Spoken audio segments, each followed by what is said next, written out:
Halo, Assalamualaikum warahmatullahi wabarakatuh. Berjumpa lagi di channel YouTube Guru Online. Baik, kali ini Guru Online akan share tentang P3K kembali, tetapi kali ini temanya tentang informasi mengenai penempatan apabila lulus P3K ya. Jadi ini ada beberapa poin memang yang perlu dikaji bersama, kira-kira apa sih poin pentingnya. Nah, seperti itu. Baik, akan kita kaji bersama ya. Jadi informasi mengenai penempatan di sini dituliskan bahwa peserta yang lulus passing grade dan ranking tertinggi akan ditempatkan di sekolah pilihannya. Nah, ini berarti sama ya dengan tes CPNS. Jadi nanti setelah mendaftar P3K, nah kita lihat instansi mana yang membuka formasi untuk jurusan kita pilih. Nah, lalu apabila kita lulus passing grade dan menempati ranking pertama, maka kitalah yang berhak menduduki formasi tersebut. Nah, jadi intinya ini sama, ini poinnya dengan tes CPNS. Kalau yang pertama ini berarti harus lulus passing grade dan juga ranking tertinggi yang berhak ya. Lalu yang kedua, bagi peserta-peserta yang lulus passing grade tapi tidak mendapat tempat di sekolah pilihannya atau tidak lulus passing grade di ujian pertama dan kedua, dipersilahkan mendaftar ulang dan memilih formasi lagi untuk ujian berikutnya. Nah, berarti ini kalau dikaji, ini menurut versi Guru Online ya. Ini menurut versi Guru Online berarti akan ada beberapa kali tes untuk P3K ini. Kalau di sini disebutkan, kalau tidak lulus passing grade seleksi tes pertama, bisa daftar di seleksi yang kedua. Jadi yang bisa daftar di seleksi kedua ini baik yang lulus passing grade tapi tidak mendapat tempat di sekolah pilihannya. Nah, misalkan dia peringkat kedua atau peringkat ketiga.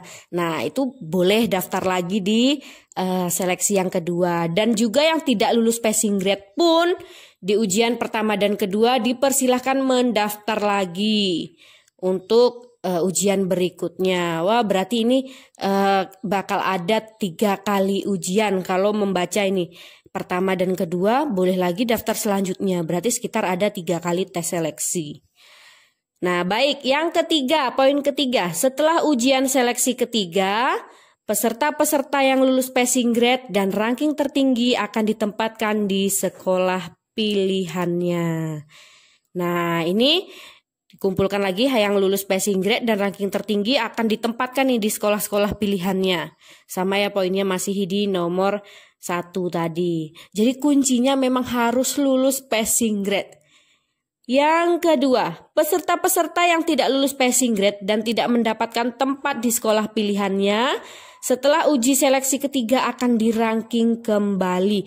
Nah, ini berarti yang lulus passing grade tetapi tidak mendapatkan tempat di sekolah pilihannya akan di-ranking kembali di seleksi ketiga.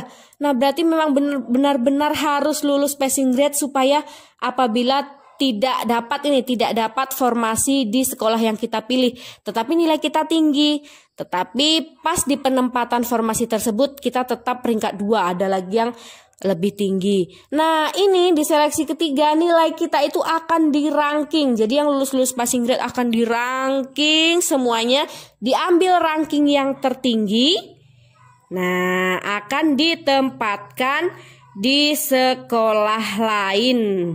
Nah, akan ditempatkan di sekolah lain itu di wilayah yang sama, yang paling diprioritaskan Kemdikbud berdasarkan rapor mutu.